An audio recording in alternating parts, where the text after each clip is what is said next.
Hi, welcome back, and in this video we're looking at my new acquisition. You see, I have upgraded my wheel at long last. I've been running a T300, so a Thrustmaster, with a variety of rims for 8 years now. And I have to be honest, I've been really happy with the T300. It served me extremely well. In my case, it's been very reliable. I know there are a lot of people that have issues with Thrustmaster reliability. I'm quite fortunate I haven't been one of those. So, some of you may have noticed, because the clue is just there, I have moved to a Moza setup. This does mean that I can't now use this setup on console because I've gone for the R9 wheelbase, so the version 2, and if I just take it off, I can't remember the exact spec of a wheel rim it is, but I've gone for the round wheel rim here. I am looking at adding to this with one of the Formula type wheel rims, because I do like a Formula wheel rim for playing around with open wheel cars, GT cars, things like that. But this is basically it. So what I want to do first of all is just talk about the wheelbase itself and the rim, what I've found so far, and then talk a little bit about moving from the T300 to a 9 Newton meter direct drive wheel, because there has been some changes, to be perfectly honest with you.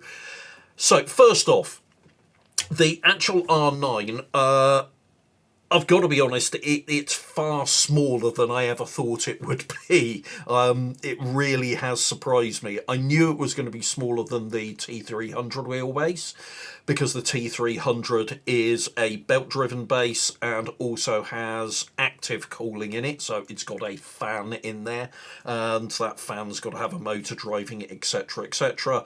Whereas the R500 is a direct drive wheel, so no belts, nothing like that in there, no gears in there in the same way that a gear or a belt driven or a combo wheel would have. And it's also completely passive cooling. The actual, you can just about see it here, the ribs on here are not for decoration. They are actually part of the aircraft grade aluminium housing, acts as a passive cooling system, so the actual case keeps it cool. And I've run this for some quite long sessions, a few hours at max so far, and it gets slightly warm, but nothing more than that, which is really quite impressive.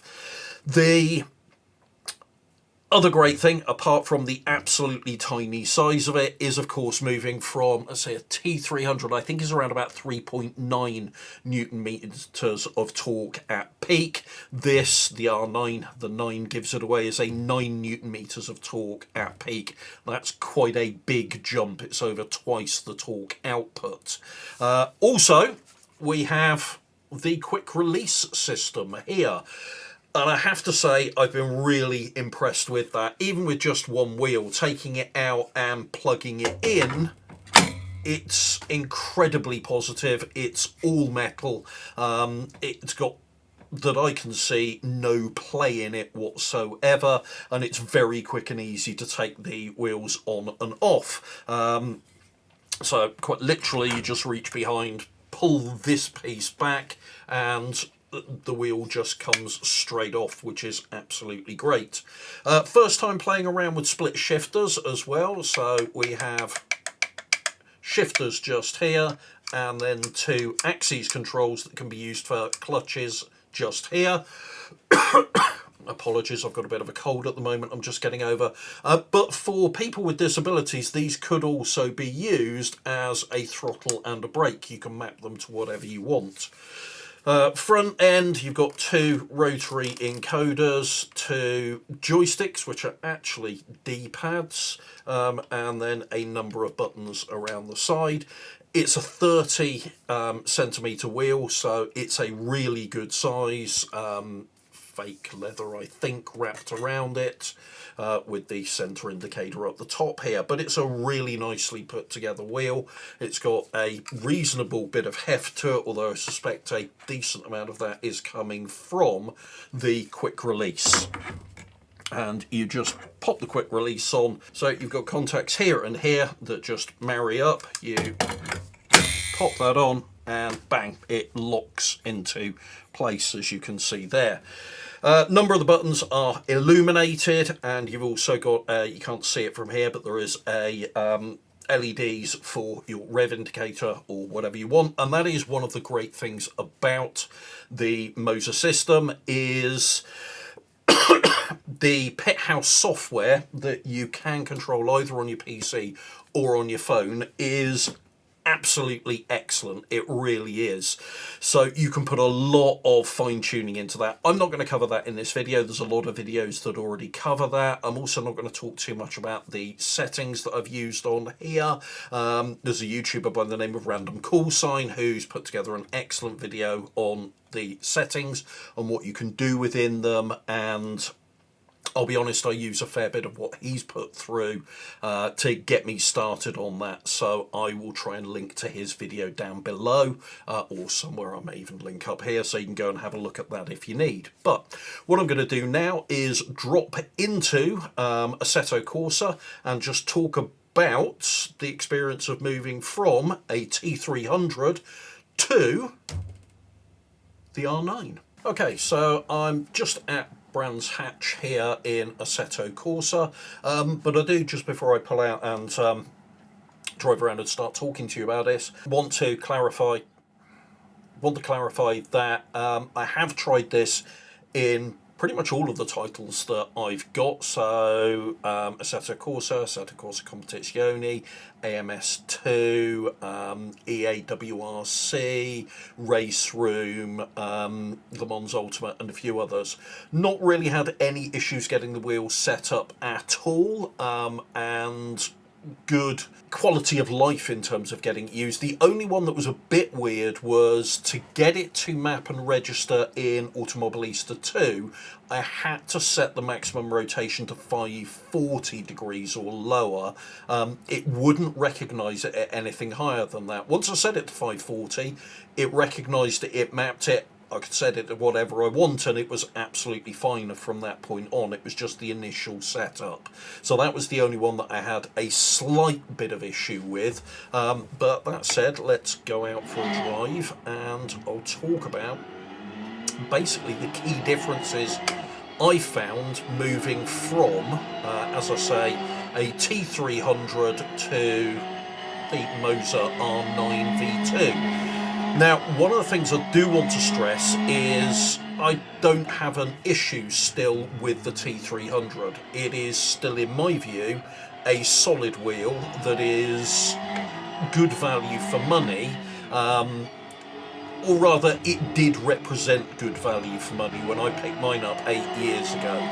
These days, there's a strong argument to say it doesn't quite offer the same value for money at all, because you can pick up direct drive wheels for a similar sort of price, with one caveat, that is, if you are gaming on PC, then I've got to be perfectly honest, go for a PC only wheel, and you can pick direct drive wheels up for ridiculously good prices in this day and age. However, if you are after something that's console compatible, that's got to have the associated licensing with it, and there are costs that are incurred by the manufacturers alongside that. Now, I found myself hardly playing on PlayStation anymore. The only thing that I would game on there from a sim point of view would be Gran Turismo 7. It was a tiny amount of my time that I was putting into it, so I must confess I didn't really see the point in keeping with a PlayStation compatible wheel. So that's why I've gone to a PC only setup with the Moza here. So it does limit me, but the wheel itself, moving to a full direct drive setup, the most obvious thing, first of all, obviously, is the huge increase in torque, moving from 3.9 to 9 Newton meters of peak torque. That's, as I said earlier, over twice the amount of torque, which is a significant step up. But that's not really what you notice after you've got over that initial, oh my goodness, you run over a curb, it's going to move around a lot more and there's a lot more force going on there. You know, you feel that in things like, you know, cornering forces, curbs, particularly if you hit a sausage curb, stuff like that. But by having that greater amount of force feedback peak in terms of Newton meters, what it means is you've got a lot more headroom, so there's more space below it for the more delicate forces from the road surface and things like that to come through. So you can pick up a lot more detail about what's going on, and that I certainly did find. There's a lot more communication from the road, there's a lot more communication from the tyres and the suspension as a result of moving to that higher peak torque, which is absolutely brilliant. It's given me a lot more confidence in knowing what a car's doing at any given time. And that's obviously really invaluable when you're trying to keep a car on the road, when you're trying to catch under an oversteer, or catch oversteer and correct understeer. It gives you a lot more information about what's going on. It tells you what the car's doing, what its attitude is, and because you're not overcoming either gears or a belt system, there's none of that lash you get with those when you try and counter steer. So it's much more intuitive and much quicker and easier to catch a slide and correct it. So in that way, there is an argument to say that running a direct drive wheel does give you a definite advantage over running a non-direct drive wheel. And I can't say it any other way. I'm finding myself more consistent, certainly in terms of how I hold and correct slides, for example, with the R9 being a direct drive wheel than I ever did with the T300. I also find it quicker and easier and smoother to apply counter steer and know exactly what's going on, have I applied enough counter steer, etc., than I ever did with the T300. So that is a definite advantage. There's no way around that at all. One thing that also is interesting, and I'd never really thought about it, even when I was thinking about moving to a direct drive wheel, that greater level of torque also means that, interestingly, curbs have a much bigger effect now. So in the past with the T300, if I ran over a curb, and if we take the Nordschleife as an example of this, where it's got some really big, steep-sided, hefty curbs, because there was so much less torque in the T300, running over those didn't really have a big impact on what was coming through to my hands. So it was possible to really abuse the curbs as a result. I said it was easier to catch slides, not that you caught every one of them. But as I was saying, big curbs and the T300, because of the lower level of torque, you could abuse them and it wouldn't really unsettle your steering to a great degree. With 9 Newton meters, or rather I can't abuse the curbs by anywhere near the same amount, because that's going to have, you know, assuming no clipping, potentially up to 9 Newton meters of force coming back through the wheel at me. And that makes a big difference. You know, you've got to take that into account. But overall, I found that I've got back up to speed with my old lap times very quickly, very easily. The wheel itself feels really nice and really natural to use. You know, I've got what I would consider a considerable amount of road car experience and a reasonable amount of track experience, and to a smaller degree race car experience as well, and this feels really nice to use. Now, in terms of retail price, this base and rim cost twice as much as a T300, and you don't even get any pedals with it either. I'm still using my Thrustmaster load cell pedals with this, because again, one of the advantages of PC gaming, you can mix and match your inputs quite happily. So it is considerably more expensive than my old T300, but you can get, you know, the R9 is probably around about the midpoint on the Moza ecosystem. You can go down as low as the R3, which is a 3 Newton meter version. You've got then the R5 and the R9, and then above that there's a 12, 16 and 21. Correct me down in the comments if I've got those wrong, but that was just off the top of my head. So you've got a lot of choices, and they do come in fairly cheaply, particularly the R3, which does come with pedals in bundles, is a direct drive wheel with 3 Newton meters of torque, and you can get it with an Xbox compatible wheel as well, which is quite nice if you're an Xbox gamer, and does give you a lot of wheel for similar kind of money, in all honesty, to something like the T300. So good quality direct drive wheels have come down considerably, and this thing is good quality. It does exactly what it sets out to do. It has made a huge difference, in all honesty, for me, and I'm absolutely loving it. Now, whether it's right for you or not, that's an entirely different matter. That's something that you will have to look at yourself. One thing to keep in mind as well is this wheelbase and rim wasn't supplied by Moza. I bought, well, it was, but I bought it, so it wasn't a freebie from them to review, so these thoughts are entirely my own. But you've got purchaser's bias in there as well. You know, I dropped a not inconsiderable amount of money in this, so, you know, please take that into account when, you know, taking my words on board. But it is well made, it's compact, it's